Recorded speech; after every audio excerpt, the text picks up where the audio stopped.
ভারতের বিহার ও ঝাড়খণ্ডে বন্যার জেরে ফারাক্কা ব্যারেজের সব গেট খুলে দিয়েছে ভারত।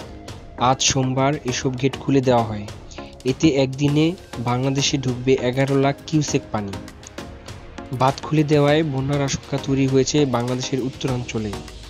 ভারতের গণমাধ্যম নিউজ 18 জানিয়েছে, ফারাক্কা বাঁধ প্রকল্প সূত্রে জানা গেছে, বিহার ও ঝাড়খণ্ডে বিপুল পরিমাণ বৃষ্টি হয় এবং ফারাক্কা বাঁধ প্রকল্পের পানির স্তর বাড়ায় সব গেট খুলে দেওয়া হয়েছে।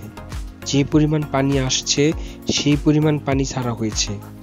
ইতিমধ্যে 77.34 ডেঞ্জার লেভেল অতিক্রম করেছে। ফারাক্কা ব্যারেজে পানি ধরে রাখার ক্ষমতা নেই, ফলে পানি ছাড়তে বাধ্য হচ্ছে তারা। পানি না ছাড়া হলে ফারাক্কা ব্যারেজ ক্ষতিগ্রস্ত হওয়ার আশঙ্কা রয়েছে। ফারাক্কা ব্যারেজ থেকে পানি ছাড়ার কারণে বাংলাদেশ প্লাবিত হচ্ছে বলে দাবি করা হয়েছে বাংলাদেশের পক্ষ থেকে। এদিকে টানা বৃষ্টি ও ভারত থেকে নেমে আসা পাহাড়ি ঢলে আকস্মিক বন্যার কবলে পড়েছে বাংলাদেশের পূর্বাঞ্চল। বন্যায় বাস্তুচ্যুত হয়েছে লাখো মানুষ, প্লাবনে প্রাণ হারিয়েছেন অন্তত 23 জন।